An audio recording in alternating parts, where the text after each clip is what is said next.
Hello everybody, the name is Lumberary Jr. and I am here with Mr. Alec Goldstein, aka CHOMPPA, a man who I believe is I feel like this decade here, starting from late 2019 to where we are now in 2023, this is a man who's going to be taking over the EDM industry with his music. I mean, already I believe we're already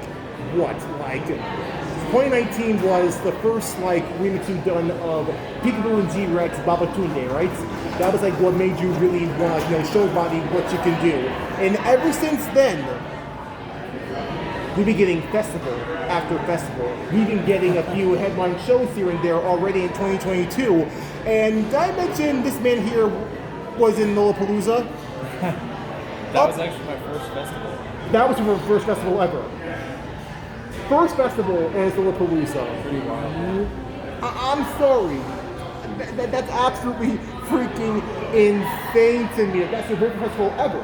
I had no idea. I thought all the other festivals that was given to you, like Shambhala and Phoenix Lights and Lights All Night in these places, I thought that was going to be your first, but it was Lollapalooza. Well, they were going to be my first, and then a bunch of stuff got canceled. Because it was during the pandemic. During 2020, so they didn't put me back on Shambhala and Phoenix Lights, and they just got canceled altogether. Even Ever After? Ever After got canceled too. Did you hear about that one?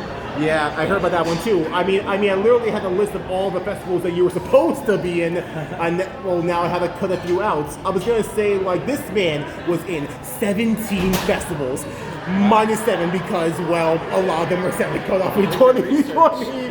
Yeah, I was gonna say all that, but now I'm glad you told me that, so I don't want to lie to you guys. That okay, but it doesn't mean that again. So those couldn't do, but it doesn't mean that the rest of the stuff you've done in 2021, 2022, up to 2023 is not absolutely amazing too. And not to mention, we have to give a huge shout out to freaking Deadbeats and the leaders of that label, Zed's Dead, for at least giving this guy the spotlight in that incredible label with your very first EP, if I'm not mistaken, right? All 3 tracks, especially with your friends. Hold him saying his name properly. Captagon. I've been telling him to change his name for a while because no one knows how to do it.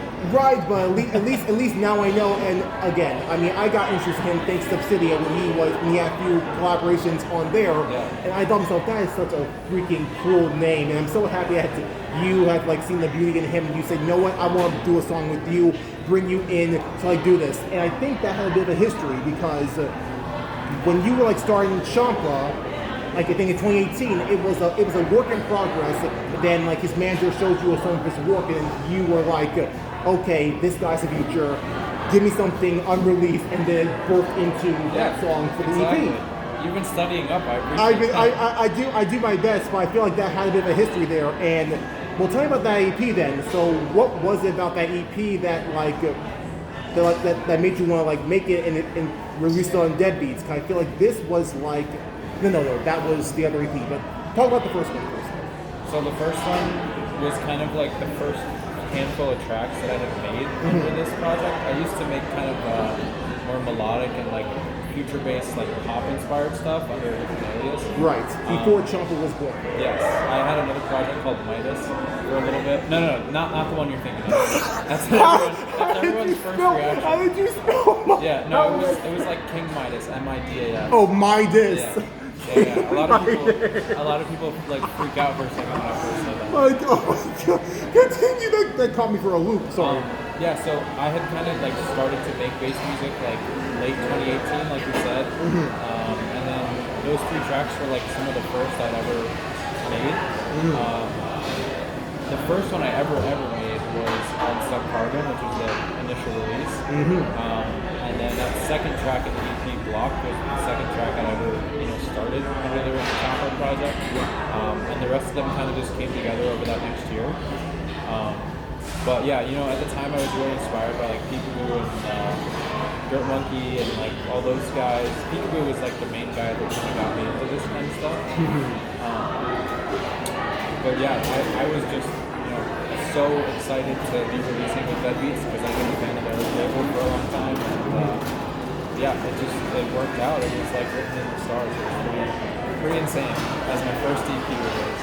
And then I feel like ever since that EP released and it was on Deadbeats, it was, I feel like the best, not only the best was it to come for you, but I knew that we were going to see your name in a few Deadbeat shows. Yeah. And so far, hopefully when I say these shows, none of them got canceled, right?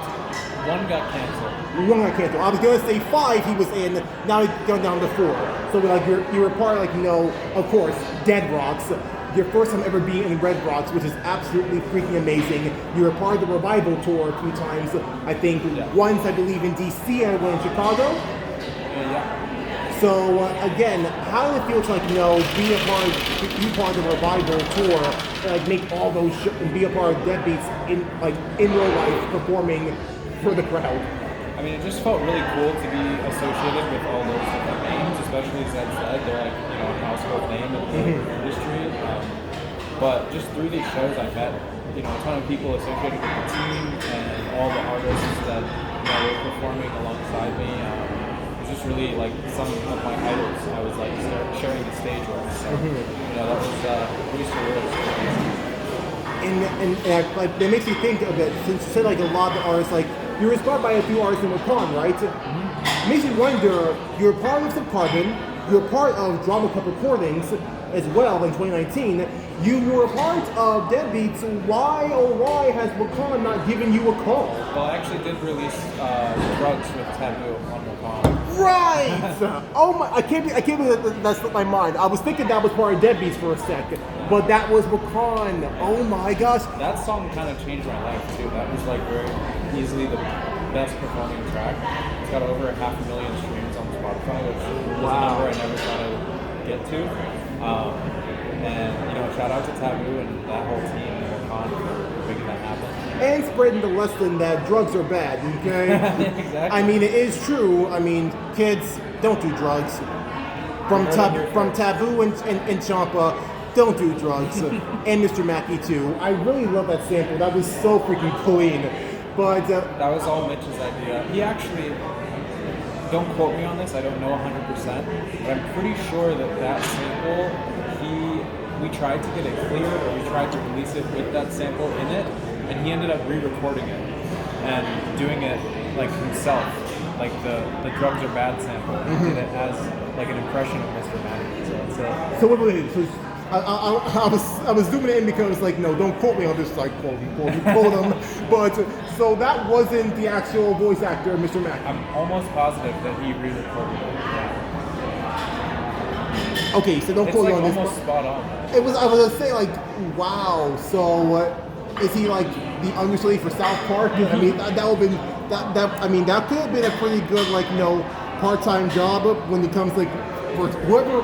TVBOO, he was the one who did the voice, right? Yeah, I think it just worked out because he has a southern accent, to begin with, and kind of sounds a little similar to Mr. Mackey. Yes. Obviously, he did a little bit of a voice acting thing or whatever. Absolutely amazing. Oh my God. Well, TVBOO, I mean, I had a chance to meet him last year when he performed in Wakaan Takeover at the Avant Gardner. Oh, nice. And not only is he such an amazing podcaster and such an amazing interviewer, who's one of the biggest inspirations of doing stuff like this, but an amazing voice actor too with that southern accent. The more you know.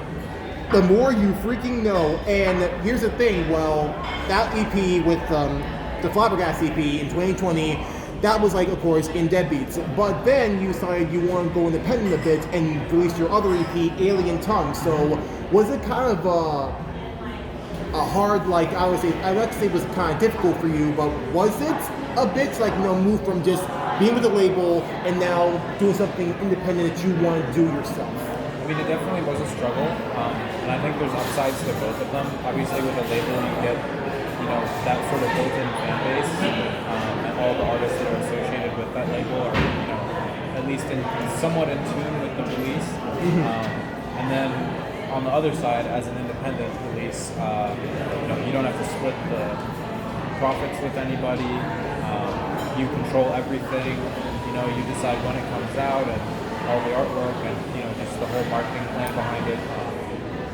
But yeah, it definitely was a bit of a curveball at first. I was kind of just sick of holding on to the tracks, to be honest, because those were also very old. And I think one of them was made in 2018, right? I think so, yeah. So it was like really like in the CHOMPPA vault, but it's like, you know what? Screw it. I'm just gonna let people know this is who I am. This is CHOMPPA. Let me put this in the EP. What was that song again? That was. I think it was Ghostly. Ghostly. I thought it was Danger for a sec. It was like my personal favorite on the EP. But it was Ghostly. So what was it? If you want to at least tell us, what was it about Ghostly that like was kind of tough to like release? Like was not like perfect like the quality of CHOMPPA. I mean, to be totally transparent, it was just a matter of labels either not wanting it or not getting back to me about it. So it was kind of just one of many tracks that I am still also holding on to that I just wanted to kind of get out there. So that's kind of my plan. Like again, it's important to have label releases to kind of have that sort of built-in support. Right. But at the same time, the music has to come out. It can't just sit on your computer for the rest of its life. Which I feel like a lot of people. Would you mind saying that again to the camera? Because I feel like a lot of artists need to understand that. Would you repeat that again, CHOMPPA? Those exact words. I don't remember the exact words, but don't keep all your music on your computer. It has to come out at some point. Remember that. I'm so. Those artists I'm speaking about. You know who I'm talking about. You know I'm talking to you. You know he's talking to you. You were saying. I also struggle with that. Like us as artists are very attached to our work, so it's hard to let it go. But I also think that is a big part of the creative process, like just knowing when to say something is finished and get it put out.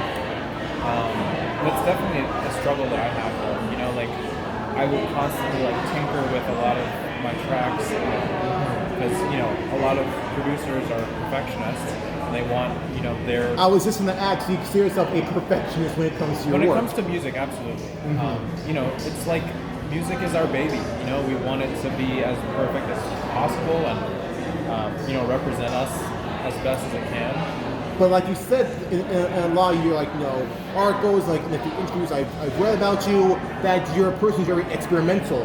So I feel like when you use the word experimental, it makes me think that, well, when it comes to like listening to some music like yours, expect the unexpected. So it's like maybe you'd be a lot more free to show people like this is what I'm making just for the heck of it, and just let it fly and see what happens. So that's for you kind to of say, where my head's been at recently, to be honest, because I feel like one of the problems, not necessarily a problem, but one of the things that I've noticed over the last couple of years is that a lot of people associate me with kind of the heavier side of bass music.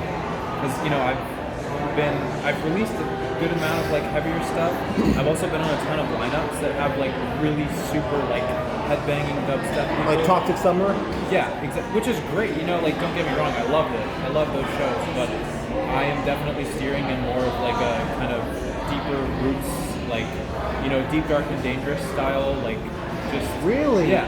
So you want to be a bit more like that type of label? Yeah, just wait till you hear my set tonight. It's got a bunch of that, kind of dancey, ravey stuff in it. So. I'll make sure I get some footage of that if it's possible. And if you're talking about Deep, Dark, and Dangerous, well then, Deep, Dark, Dangerous, you might want to put this man in your label as well. I don't know if you have any songs with them yet. I don't. That would be a dream. That's definitely. Hopefully, I have a bunch of stuff that I think could fit.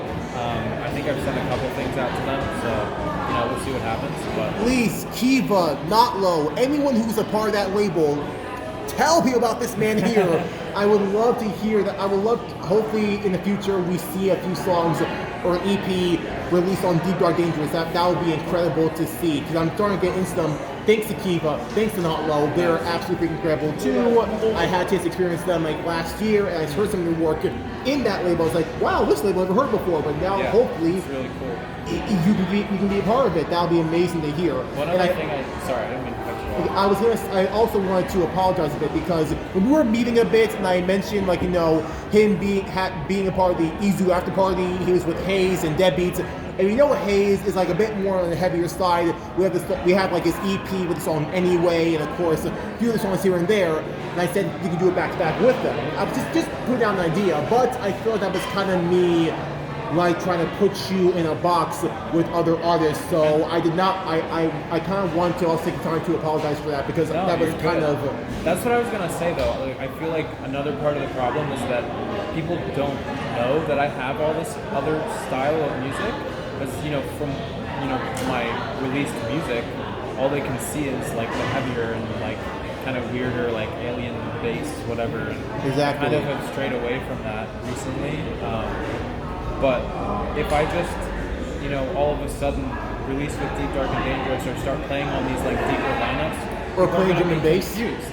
Yeah, well, I mean, I play a little bit of drum and bass too. I've made a couple of drum and In bass Danger. tracks. Yeah. But people will get a little confused, They'll be like, where did this come from?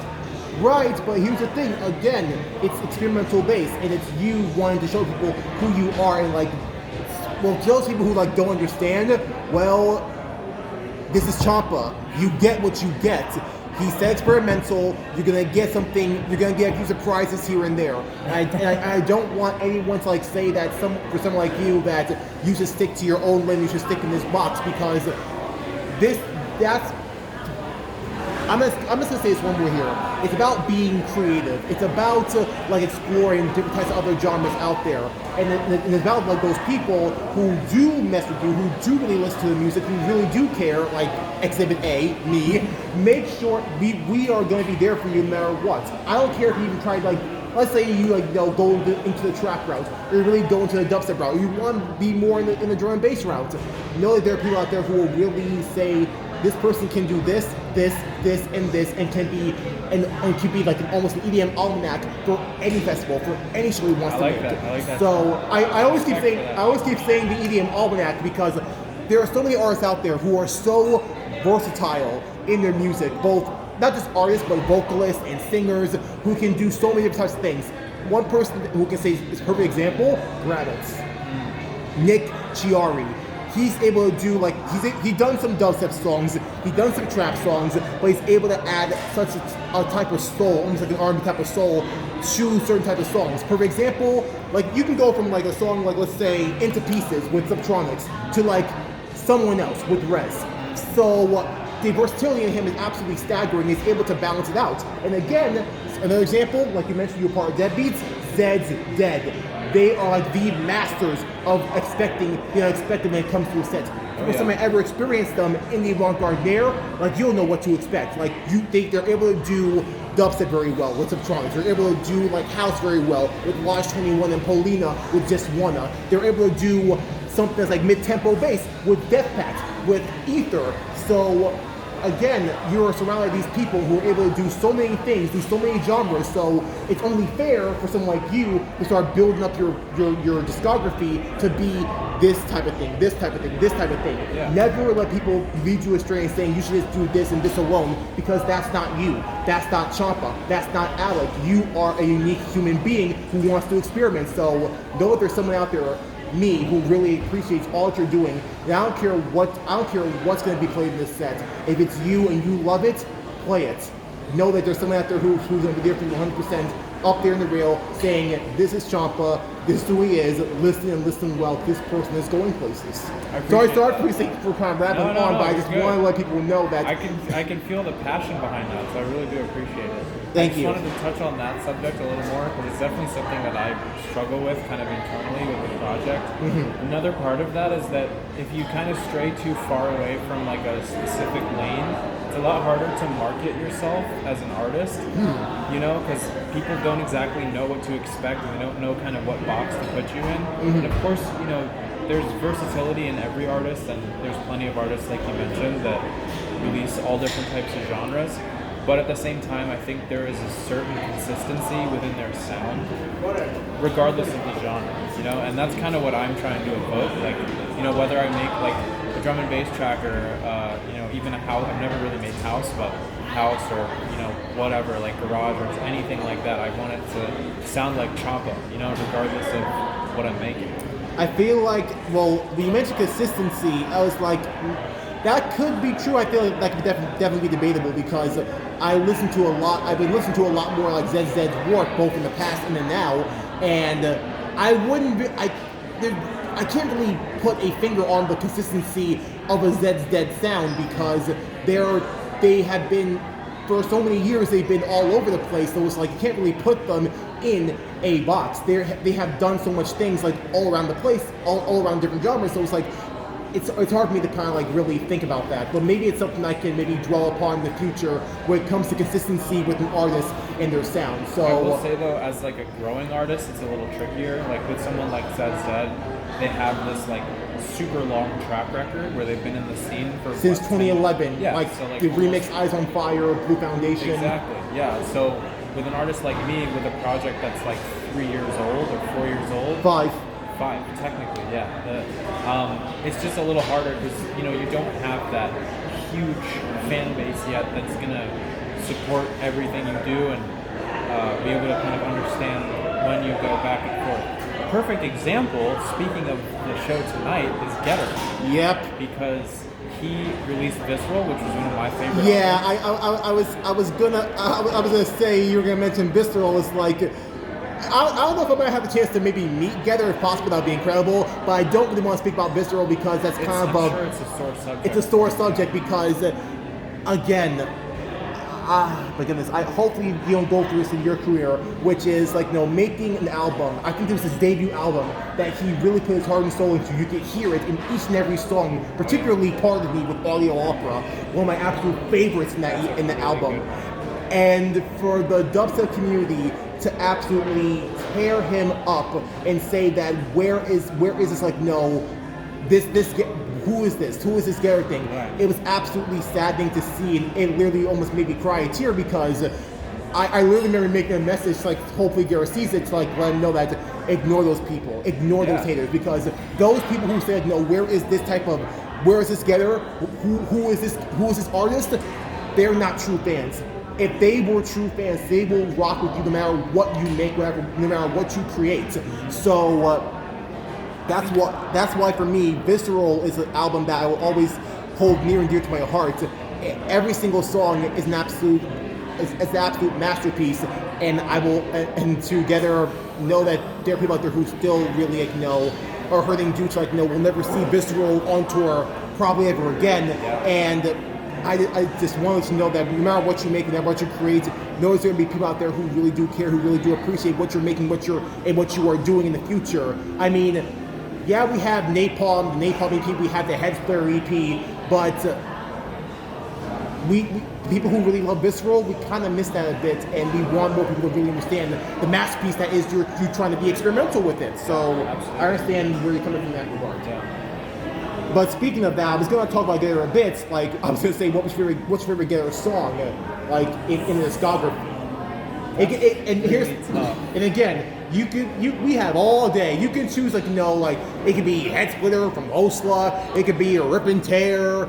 It could be the Visceral EP. It could be Napalm. It could be some Creature EP. Go on. I can't remember the name of it, but it's one of the tracks off of Visceral. Give me a second. I'll help you out, But yeah, I mean, obviously I was into his earlier dubstep, bro step kind of stuff, but Visceral is just like you said. You can really feel the emotion that he put into that, and it sounded like he was really going through some shit. So, Oh, you think? I mean, a few songs like Purgatory and like I said, Part of Me. You think he's not going through some stuff when he made that album? Don't tell me he took it off. He took it off. It's on Spotify. No. Okay, I do on Spotify. I rarely use it, but I was gonna say I was on SoundCloud. I was like, don't tell me they took it off, because I would be like, no, that just. Did they really? It's not on SoundCloud anymore. Like, some people reposted it, but it's not on his official. It's not on his official SoundCloud. So it's like, no, it was really that. I don't want to keep talking about it because it hurt that much. Yeah. It hurt, man. I actually had tickets to the Philly date on that tour, and I think it was the day or two before when he ended up canceling it. Obviously, I understand why he did. It was awful, but... So hold on a second. Does any of these songs seem familiar? I can't remember the name of it. I know I would know it if I heard it. But Yeah. So what? It's just let's say it was just a song from Visceral, and just leave it. Visceral, really, it's probably my favorite from him. Understood. Okay, so that answers that question. I just don't want to dwell on this again because again, it's freaking together. But also, though, I'll just end it with this, which is, what's next for CHOMPPA? I'm very curious to know what's in the future. I mean, COVID's kind of dying down a bit. I mean, we all gotta make sure we stay safe. But everything's pretty much open. I mean, we are in the restaurant right now. There are people out there who have no mask on, so things are feeling kind of a bit normal. Yeah, for sure. What could be next for CHOMPPA? So I've got an EP coming out in the spring. Deep Dark Dangerous? No, I wish. Dang it! It is on a new label that I've never released with. I don't want to say who yet, but A new one. So not a brand new label, but okay. it's unique. It's a really cool group of people. It's kind of like an introduction into the sound that I'm heading towards. And then we are also in the process of planning a mini tour. Can't say too much about that either. Don't say too much. Just tease us. I'll say this again. I say this to everyone when I ask the question. I was like, "What's next?" Because you can tell us a bit, but don't give us too much. Yeah, you got to keep the people waiting. You got to keep them in suspense. Right. Build that anticipation. So there's gonna be a little mini tour, like what, like 5, 10 dates? We're looking at 10 to 15. We're shooting for that. So, and that's a mini tour. Yeah, I mean, when I think of a tour, I think of like 30 dates. You know, I was just talking to my girlfriend about this yesterday. I mean, we're shooting for that number. I don't know that we'll get it. We've got a couple locked in, but it's going to be me and then 2 other producers from Chicago. I don't want to say their names, but they're going to be doing a back-to-back set. It's going to be really cool. They're 2 of my favorite artists at the moment, and. Will one of those dates be DC? We gotta go back to your hometown. That's the plan, yeah. We're gonna definitely do an East Coast run. With that, we might switch up the support, just because different markets know different people. Certain promoters don't necessarily know people out in the Midwest, based in Chicago. But we're definitely gonna do a little Midwest run, and then hopefully kind of like a DMV sort of run. DMV, you said? DMV, DC, Maryland, Virginia. Oh, so that's what I mean. I'm gonna say you're from here, right? I'm from New York City. Yeah. When you said DMV, I was thinking, wait, are you guys like what? No. Are you guys like what? Can you imagine CHOMPPA performing at the DMV? Yeah, that would be so cool. Well, and not to mention that it'll definitely make time pass by. Right. Yeah, no, it's just the area. I grew up in Maryland, so it's okay. It's just DC, Maryland, Virginia. It's just kind of that. So why don't you say DCMV? DCMV. Yeah, I like that actually. Because I don't want people getting confused, thinking CHOMPPA's forming here at the DMV. I promise you, anyone that watches this that's from the DMV, they'll know exactly what I'm talking about. It's like a household thing. It's a household thing. But yeah, we're definitely trying to hit Virginia, maybe a couple stops in Maryland, DC, hopefully New York, definitely Philly because that's a hometown show at this point. But yeah, that's what I've got on the timeline for now. And I will make sure, for this little mini tour, I gotta make sure I teach some promoters here and there, because I've been to a few venues here and there, some big, some small. I feel like I know a few names out there, venue names, who would love to have you. I mean, 2 I can think of immediately is Elsewhere. Another one I can think of is called the Mercury Lounge. Yeah, I've heard of both of those. So those that 2 places, awesome. that would be they really love bringing in smaller artists, indie artists, come in and show off their craft. We have many legends also perform there too. I remember elsewhere we had Pluko, we have Recno, and we had Mercury Lounge is where I saw Kill Paris, I saw Underscores, and even this month I'm gonna be performing there too. No way. Yeah, well, performing as the EDM MC at an event called User Fest, where it's pretty much a blend of EDM and hyperpop. So. Oh, sweet. I'm really into hyperpop. Really? Yeah. Well, us and a hyperpop giant already released a song already today. This Friday is called from Underscores. I don't know what it's called, but it's part of the Fishmonger era. They're calling it. The one that just came out. Yeah, it just came out. Yeah, it's Count of 3. Count of 3. Yeah. Yep. And I heard it. Yeah, it's absolutely freaking amazing, and I'm so happy that someone like him who started off very small at the Mercury Lounge, he was just releasing some songs on Bitbird. I think recently it was the Character Development EP they released then, and now They also performed at Lollapalooza. They're also on the cover of Rolling Stone. They have been like absolutely tearing it up in their career. I mean, they were supporting 100 guests, so that's kind of a big deal. So they just announced the tour, and my girlfriend and I got on that pre-sale list like right away. I want to see them so badly. I'm very curious to see them too. Was like, I mean, maybe I got to be more into like their musicality, like really like studying it. I did know they're going to be performing at the Avant-Garde in April. All I said to myself is that, please, oh God, please let Underscores perform on that stage with them. I didn't see Underscores based in New York. He is based in New York. That would make sense. Then. It would make sense. So that's what I'm saying. Why? Why you did not put him in there? You had him there in the last tour, but it's like, but hopefully they do. Either it's him or another artist who I'm also familiar with. His name is Umru. Oh, I love Umru. Umru is guy. One of the OG SoundCloud guys. Had a chance to see him perform when he was there with More Kismet. So again, why are they not putting him in the support lineup too? I mean, come on. I mean, who knows? Maybe they'll get like the whole New York hyperpop crew. Please, God. Musa would be awesome. Musa would be awesome too, but here's the thing. That's a homie of mine. Yeah, but we're kind of really stretching it here because if we're talking the whole hyperpop thing, then we got also include Webcage as well. If you don't know who, familiar. Yeah, well, let me tell you, Webcage is a 40-plus band of a hard pop group who has done a few hard pop songs here and there. They're familiar with Musa, they're familiar with Underscores. They literally performed last year in Formfest NYC, which I also was the EDM MC of. Nice. Kind of put myself out there. Yeah, of course, but they also are a hard pop group where I've done a lot of songs here and there. They just released an album called Peer to Peer. If you love 100 Gets, you're gonna love their album as well. Particularly track 3, Under My Skin, absolute freaking banger. It's a roller coaster of an album. Awesome. So yeah, there you go, Webcage, Nabita, Canada Bliss, and everyone else. There's your little promo there. So again, I hopefully I can experience 100 Gets as well, and that'll be incredible to see. But again, elsewhere, Mercury Lounge. Hopefully, I'll make sure I talk to them. Call promoters out there and tell them, make sure you put these venues in there too for your mini tour. I feel like they'll be so lucky to have you. And I feel like any venue would be lucky to have you because again, you are the new wave of the future, as Underscore would say, when it comes to being experimental, when it comes to making your sound and creating your sound.